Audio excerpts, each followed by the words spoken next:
students, so today we are going to learn the first chapter from your biology, that is the fundamental unit of life. Okay तो fundamental unit of life start करने से पहले ये बताइए कि fundamental unit का मतलब क्या है ना, ये जानना इम्पोर्टेंट है हमारे लिए। तो what is actually unit and fundamental unit means, तो यूनिट मतलब आप समझ लो सिंपल सी चीज है, सिंगल चीज, किसी भी एक पीस की बात करें, यूनिट की बात करें, ठीक है। तो यहाँ पर कुछ एग्जांपल्स के थ्रू देखते हैं। अगर मैंने आप लोग को मैटर्स पढ़ाया हुआ है ना, मैटर्स में हमने क्या देखा कि कोई भी नॉन लिविंग चीज है, कोई भी मैटर है, सॉलिड, लिक्विड, गैस, एनीथिंग, वो किससे मिलकर बना होता है? They are made up of particles, है ना। तो वो पार्टिकल से मिलकर एक स्ट्रक्चर बना हुआ रहता है। जैसे ये चेयर है, चेयर की बात करूँ, ये चौक है, तो ये चौक इतना बड़ा कैसे बना है? बहुत सारे छोटे छोटे छोटे छोटे पार्टिकल से मिलकर एक पूरा स्ट्रक्चर बनता है, ठीक है। तो वही चीज है, वो देखते हैं, वही क्या है? स्मॉलेस्ट यूनिट से मिलकर बना है। पार्टिकल्स को यहाँ पर क्या बोल रहे हैं? यूनिट बोल रहे हैं। ओके, जैसे कि यहाँ पर है एक सपोज मैटर है, सॉलिड, लिक्विड या गैस, कुछ भी है। ये देखो, ये क्या होता है? स्मॉल स्मॉल ऐसे यूनिट से, छोटे छोटे पार्टिकल से मिलकर बना है, जिसको क्या बोलते हैं? एटम्स। तो यहाँ पर पार्टिकल्स क्या है? एटम्स से मिलकर एक स्ट्रक्चर बना है। अगर इसी एग्जांपल को मैं बड़े फॉर्म में लेके जाऊं समझाने के लिए, तो सपोज ये एक बिल्डिंग है, ठीक है। ये बिल्डिंग, ये स्कूल का एग्जांपल ले लेते हैं। तो ये स्कूल क्या बना बनाया कहीं से ला के रख दिया हम? नहीं, इसे क्या है? बनाया गया है। और कैसे बनाते हैं? शुरुआत में आप देखो, एक दीवार उठाने के लिए छोटी सी ईंट रखते हैं, ठीक है। ईंट रख रख के एक दीवार खड़ी होती है। तो वो जो ब्रिक है, ईंट है, वो ब्रिक्स क्या होते हैं? यहाँ पर स्मॉलेस्ट यूनिट हो गया, इस पूरे से पार्ट का एक स्मॉल यूनिट, जिसके कारण ये क्या है? बना हुआ है, ठीक है। तो ये क्या हो गया? ईंट है यहाँ पर। वैसे ही ये तो नॉन लिविंग थिंग की बात हो गई। अगर हम जाते हैं लिविंग थिंग्स में, लिविंग थिंग्स में क्या आते हैं? ह्यूमन बीइंग्स, एनिमल्स, प्लांट्स, ये सारी चीजें। तो ये भी क्या है? एक बहुत छोटे यूनिट से मिलकर एक स्ट्रक्चर बनी हुई है, ठीक है। उस छोटे से यूनिट को बोलते हैं सेल, ठीक है। जैसे कि यहाँ पर मैंने प्लांट बनाया है, तो ये प्लांट भी क्या है? बहुत छोटे छोटे यूनिट से मिलकर बना हुआ है, ठीक है। तो इसी यूनिट्स को क्या बोलते हैं? सेल बोलते हैं। तो सेल क्या है? एक लिविंग यूनिट है, ठीक है। ये नॉन लिविंग था, पार्टिकल्स है। Cell is a living unit जो लिविंग थिंग्स में होता है, ठीक है। तो और सेल इतना छोटा होता है कि आप इसको क्या कर सकते हो? खाली ऐसे आंख से नहीं दिखेगा आपको, ठीक है। अगर जैसे कि मैं बोलूंगी कोई भी प्लांट है, तो आपको बाहर से उसका अंदर का स्ट्रक्चर दिखेगा क्या? सेल्स दिखते हैं क्या? नहीं, वो क्या होते हैं? सिर्फ माइक्रोस्कोप से विजिबल होते हैं, इतने छोटे होते हैं, ओके। अच्छा, तो आप सेल को अगर डेफिनेशन बेस पे देखेंगे, डिफाइन कैसे करेंगे सेल को, ठीक है। तो सेल इज अ क्या है? Basic fundamental unit of life.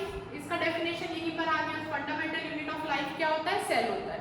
तो cell is a fundamental unit, structural unit and functional unit, okay, of life. ये इसका डेफिनेशन है। तो कैसे लिखोगे?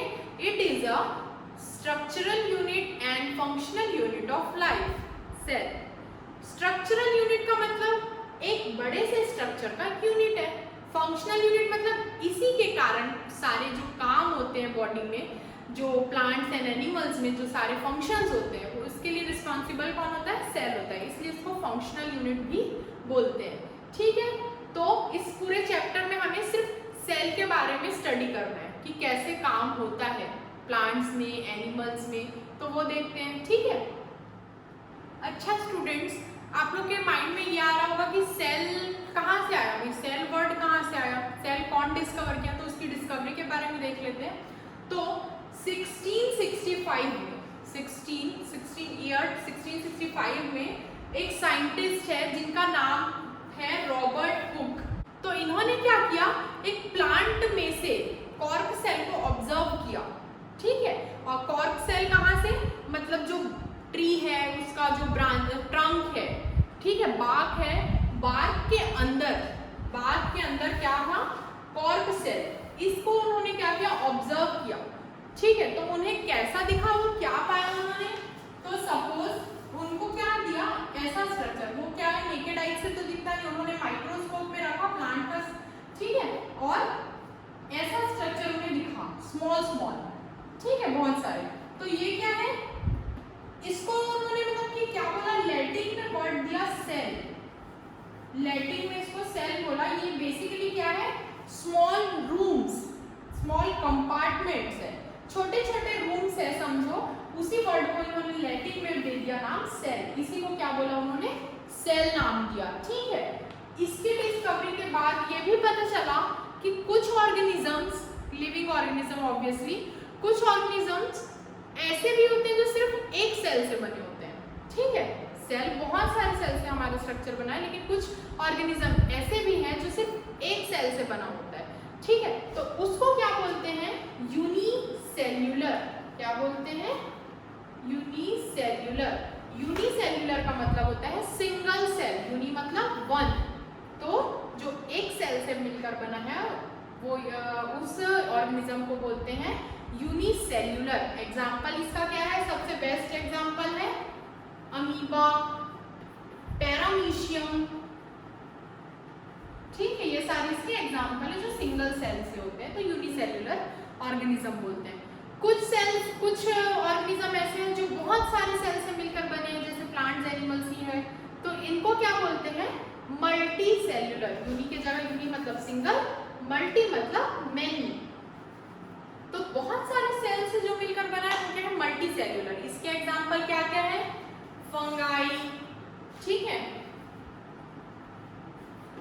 एनिमल्स है सॉरी, और प्लांट्स है। तो ये क्या इसके एग्जाम्पल है, मल्टी सेल्यूलर के एग्जाम्पल है। ठीक है, तो यूनिसेल्यूलर और मल्टी सेल्यूलर क्या होता है, क्लियर हो गया। इसकी डिस्कवरी कैसे हुई, कैसे हमें पता चला सेल के बारे में, तो ये पता चल गया। अब देखते हैं इसके क्या क्या, मतलब सेल होता कैसे। ठीक है, ओके, सो स्टूडेंट्स अब देख लेते हैं सेल कैसा है। एक मैं स्ट्रक्चर डायग्राम बना रही हूँ, सपोज ये, ठीक है, ये है एक सेल है। ठीक है, तो किस किस सेल बना कैसे होता है, इसमें कुछ पार्ट्स होते हैं, बहुत इंपॉर्टेंट पार्ट्स है।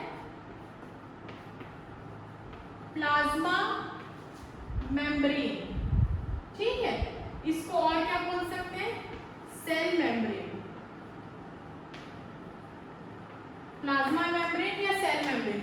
ये क्या होता है, ये बाहर की सेल के बाहर की कवरिंग है। ठीक है, जो इसको बाहर के एनवायरनमेंट से अलग करता है। ठीक है, तो ये इसका कवर है, इसको बोलते हैं प्लाज्मा मेम्ब्रेन या फिर सेल मेम्ब्रेन। ठीक है, फिर इसके बाद क्या आता है, इसमें अंदर क्या होता है इसके, भाई देखो इसके अंदर ऐसा कुछ है, ये क्या है, इसको बोलते हैं साइटोप्लाज्म।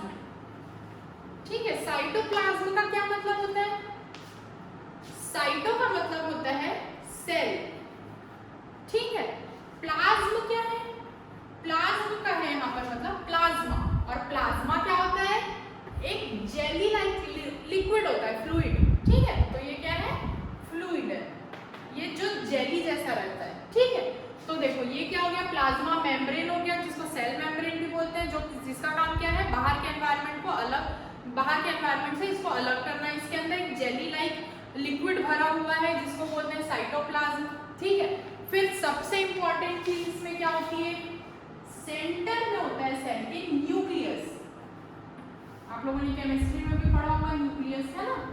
तो ये सेंटर में क्या होता है, न्यूक्लियस होता है, जिसको ब्रेन ऑफ द सेल भी बोलते हैं। ठीक है, ब्रेन ऑफ द सेल क्यों बोलते हैं, यही रीजन है, सारे जो फंक्शंस कर पाता है सेल का, वो करने का रीजन यही, इसलिए इसको क्या बोलते हैं, ब्रेन ऑफ द सेल बोलते हैं। ठीक है, अच्छा, इसके अलावा ये तीन क्या हो गए, मोस्ट इंपॉर्टेंट पार्ट्स हो गए।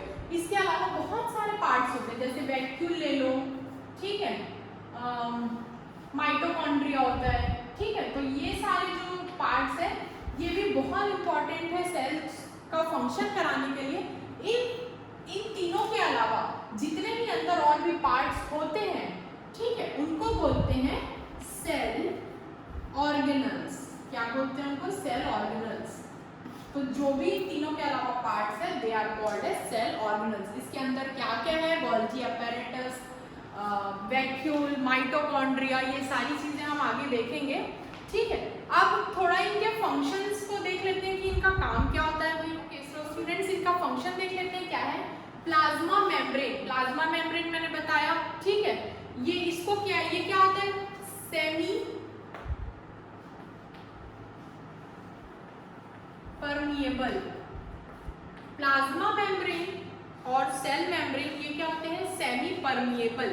सेमी परमिएबल का मतलब क्या होता है, देखो यहाँ पर क्या होता है, बाहर के एनवायरनमेंट से अंदर ट्रांसफर होती है मटेरियल्स, कुछ कुछ चीजें अंदर जाना बाहर आना, ये काम होते रहता है, ठीक है। तो सेमी परमिएबल मतलब ये क्या करता है, कुछ मटेरियल्स को अंदर आने अलाउ करता है, कुछ को नहीं करता, ठीक है। तो इसीलिए इसको सेमी परमिएबल बोलते हैं, ठीक है। ऐसा नहीं कि जो भी मटेरियल डाल रहे हो आ रहे हैं सेल के अंदर वो आने देता है, नहीं, आधे लेता है आधे नहीं, मतलब कुछ कुछ को अलाउ करता है, कुछ को अलाउ बिल्कुल नहीं करता, इसलिए इसको क्या बोलते हैं, सेमी परमिएबल मेम्ब्रेन बोलते हैं, ठीक है। ये मतलब plasma membrane is a semi permeable membrane, ठीक है। नेक्स्ट चीज देखे हमने साइटोप्लाज्म। साइटोप्लाज्म के बारे में ये क्या है, लिक्विड है, फ्लूइड है, जेली लाइक स्ट्रक्चर है, जेली लाइक फ्लूइड भरा हुआ है, ठीक है, सेल के अंदर। चलो ये भी हो गया। अब अच्छा, प्लाज्मा मेम्ब्रेन प्रोटेक्शन भी करता है।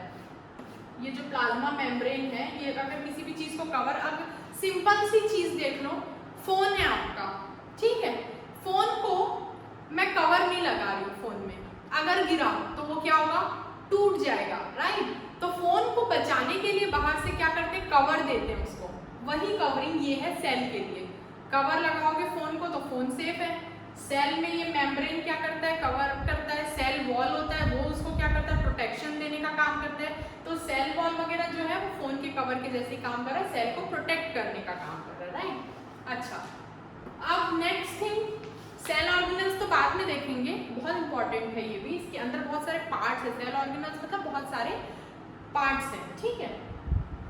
न्यूक्लियस, न्यूक्लियस तो most important part of the cell, brain of the cell बोलते हैं। इसी के कारण ब्रेन ऑफ द सेल क्यों बताया मैंने, है ना, बता चुकी हूँ। ये क्या करता है, डायरेक्शन देता है सेल को कि क्या काम आपको करना है, क्या फंक्शंस करने हैं, कैसे करने हैं, तो इसलिए इसको ब्रेन ऑफ द सेल बोलते हैं। अब देखते हैं न्यूक्लियस के अंदर क्या होता है। ये अगर इतना इंपॉर्टेंस दे रहे हैं इस पार्ट को तो इसके अंदर की स्टडी कर लेते हैं, ओके। अच्छा, न्यूक्लियस के बारे में देख रहे हैं तो ओके, सो न्यूक्लियस का एक और चीज है, ये क्या होता है, डबल लेयर कवरिंग होती है इसकी, ठीक है। तो उसको क्या बोलते हैं, न्यूक्लियर मेम्ब्रेन बोलते हैं। जो न्यूक्लियस को कवर कर रहा है वो क्या है, न्यूक्लियर मेम्ब्रेन बोलते हैं, ठीक है। अंदर देखते हैं तो न्यूक्लियस क्या करता है भाई, बहुत सारे क्रोमैटिन मटेरियल्स कंटेन करता है। इसके अंदर क्या होते हैं, क्रोमैटिन मटेरियल्स होते हैं, ठीक है। जब सेल डिवाइड होता है, एक सेल से दो सेल में डिवाइड हो रहा है, तो यही क्या बन जाते हैं, किसका फॉर्म ले लेते हैं, क्रोमोसोम्स। जब सेल डिवाइड हो रहा है तो क्रोमैटिन मटेरियल्स क्या फॉर्म ले लेते हैं, क्रोमोसोम्स बनते हैं, ठीक है। अब क्रोमोसोम क्या है, इसका बेसिक स्ट्रक्चर देख लेते हैं। सपोज ये ऐसा है, ये है ऐसा कुछ है, क्रोमोसोम का स्ट्रक्चर होता है। इसके अंदर क्या होता है, तो बहुत इंपॉर्टेंट है, इसके अंदर आप लोगों को ये स्ट्रक्चर पता होगा, ये मैंने अच्छे से नहीं ड्रॉ किया है, सॉरी। ये स्ट्रक्चर आप लोगों को पता होगा, क्या है ये स्ट्रक्चर, किसका है, डीएनए, है ना। डीएनए, क्रोमोसोम क्या कंटेन करते हैं, डीएनए, ठीक है। अब डीएनए के जो सेगमेंट्स है इनको क्या बोलते हैं भाई, जीन बोलते हैं। जीन्स जानते होंगे ना आप लोग, ठीक है, पहनने वाला जीन्स नहीं, ये तो डीएनए वाला क्या है, डीएनए के सेगमेंट्स को, पर्टिकुलर छोटे छोटे सेगमेंट्स को बोलते हैं जीन। डीएनए का फुल फॉर्म आप लोगों को पता होगा, डीऑक्सीराइबोन्यूक्लिक एसिड, राइट। अच्छा, अब आप लोगों को ये पता है, ऐसा बोलते हैं कि किसी भी पेरेंट्स से जो कैरेक्टरिस्टिक्स आते हैं बच्चों में, ठीक है, तो जो बच्चे के में पेरेंटल कैरेक्टरिस्टिक्स आए हैं वो कैसे आते हैं, तो वो डीएनए फ्लो इसके कारण आता है, डीएनए रिस्पॉन्सिबल होता है उसके लिए, राइट। तो सिंपल इसमें भी वही केस है, ठीक है।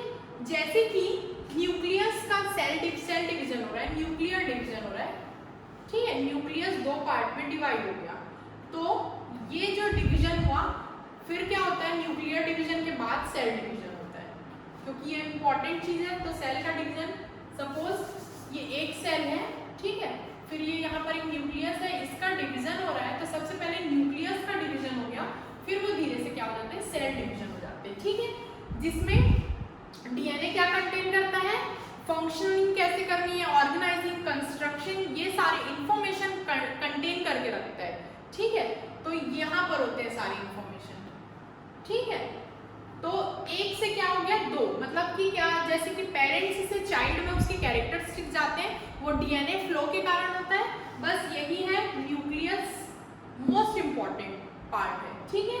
तो ये देख लिए न्यूक्लियस के अंदर होते हैं क्रोमैटिन, बट अगर सेल का डिवीजन नहीं हुआ, ठीक है, मतलब सॉरी, हाँ, सेल डिवाइड नहीं कर रहा है, तो वो क्या होते हैं, न्यूक्लियस के अंदर क्रोमैटिन मटेरियल्स के ही फॉर्म में रहते हैं, क्रोमैटिन मटेरियल्स होते हैं। जब सेल डिवाइड हो रहा है तो वो क्या फॉर्म हो जाता है, क्रोमोसोम्स, और क्रोमोसोम्स के अंदर क्या होता है, ऐसा स्ट्रक्चर होता है, डबल हेलिकल स्ट्रक्चर होता है, जिसको बोलते हैं DNA deoxy ribo nucleic acid, ठीक है, इसका फुल फॉर्म है। तो ये था स्टूडेंट्स, अभी तक इतना 3 पार्ट्स के बारे में जाना।